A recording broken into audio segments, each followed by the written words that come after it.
Mga kapuso, nagpapahinga na po sa New World Renaissance Hotel sa Makati ang pamilya ni pambansang kamao Manny Pacquiao. At makakasama din natin doon si Ruth Cabal. Hello Ruth, kasama mo na ba si Manny at ang kanyang asawang si Jinky? Oo, Rhea, nandito ngayon tayo sa loob nga nitong pamilya Pacquiao, loob ng kwarto ng pamilya Pacquiao. Kasama natin sina Jinky at si Manny at si Baby Princess nandito rin kasama natin.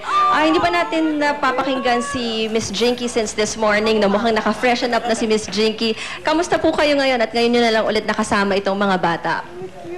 Okay naman. Nakapagpahinga na rin. Tsaka masaya ako na nakita ko na ulit yung mga anak ko. Ma'am, kanina po ilang beses binanggit ni Manny na yung 3 million pesos na donation nyo dun sa mga nasalanta ng bagyo. Sinasabi niya na napag-usapan nyo daw mag-asawa ito. So ano po yung gusto nyo sanang mangyari dito sa ibibigay nyong donasyon po? Kung ano yung gusto ni Manny na gawin para sa pera, oo, yun ang okay ako kung ano, saan niya ibigay yun. Kasi sabi niya kanina sa mga organizations daw po. Kung yun ang plano niya, yun ang gusto ko mangyari. Basta makapagbigay lang. Basta makabigay kami ng tulong sa kanila, masaya na kami doon. Medyo na-excite si Princess, nakita niya dun sa monitor. Si Mami, si Baby. Quiet.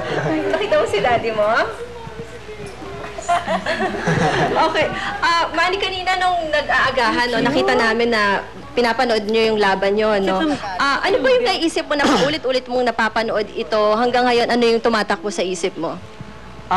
Maganda rin yung ganun talaga ako. Pinapanood ko yung laban ko pagkatapos ng fight para kung ano yung pagkukulang ko, ano yung mga ginagawa kong tama. Para pag next training ko, mabago ko at ma-improve ko. So initially, ano yung nakita mong sana na-improve mo? I-improve mo pa? Yung right hand ko pa, yung more jab, at saka yung taas ng right hand.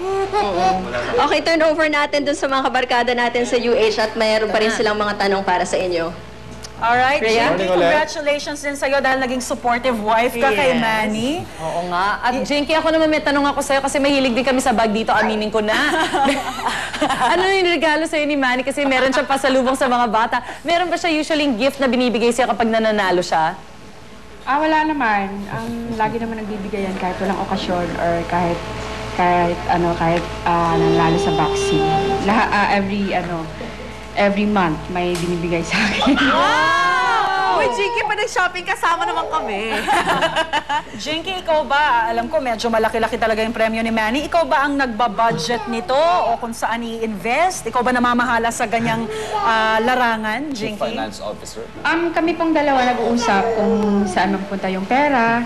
So, kailangan i-save para sa mga bata. Yun ang pinaka-importante. Kailangan para sa mga bata, i-save. Magaling sa lahat daw na niregalo sa'yo ni Manny, Jinky, ano yung pinaka-memorable na ibinigay niya sa'yo? Kasi, lahat naman memorable yung binigay niya sa akin. Basta dagdag lang ng pagmamahal, tsaka respeto, tsaka maging faithful, yun lang.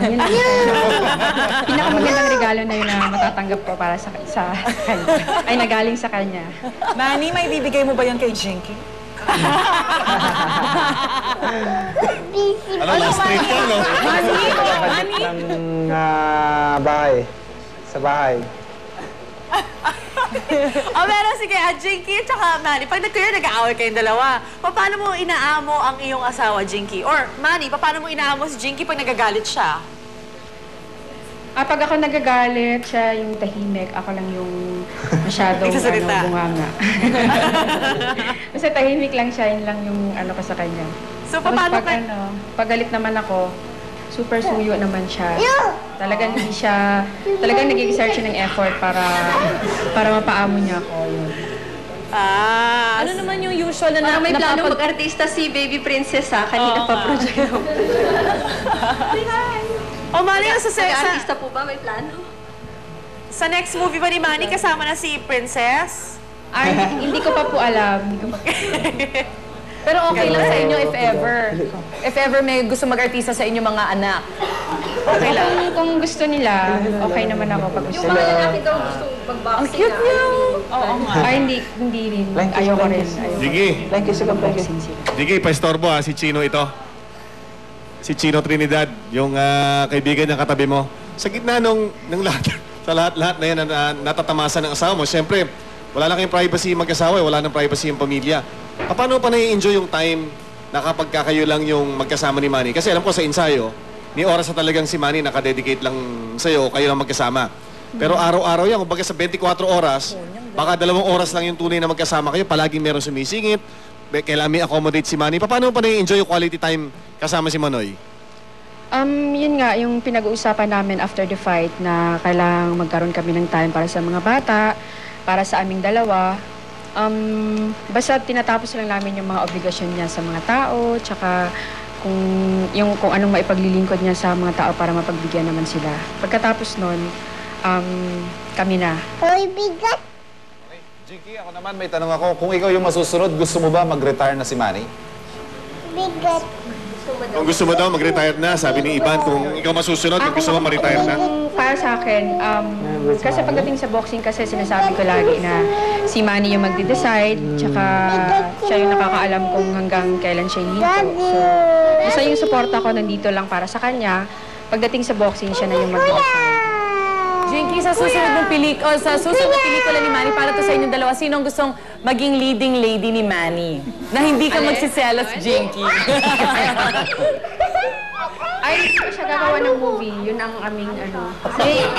Meron kami kasunduan na siya gagawa ng mag-boxing na lang. Boxing na. Jinky, pero lumulutang na magkakaroon daw ng pelikula si Miss Annabelle Rama at Manny Pacquiao. Ay, hindi ko pa po alam eh. Basta napag-usapan namin na hindi na siya mag-movie. Anong pinakagusto yung gawin together as a family? Kasi yung mga anak yung very bibo sila lahat, ha? Anong gusto yung ginagawa sa family pag lumalabas kayo? Ano daw gusto niyo ginagawa ng pamilya together? Pag nasa bahay kami lang lahat sa kwarto. Kaya naglalaro kami, kasama yung mga bata. Pagkatapos na yung entertainment, yan, nilalaro namin sila. Sa Jensen, hindi kami masyado nagpapasyal. Pag dito sa Manila or sa Amerika, doon.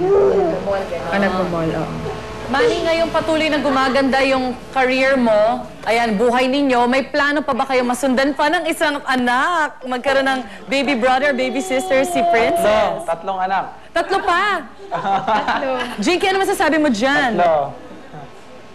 Kung ako masusunod, wag muna. Siguro mga 5 years from now. Bahala siya na yung Siya na yung mabuntis. yung isip na, isip na 3. Basta ako, pahinga muna ako. Ay, dali. Bago tayo magpaalam, sige. May hatian naman dyan eh. Boxing mo, Manoy, Jinky. pero sino talaga mas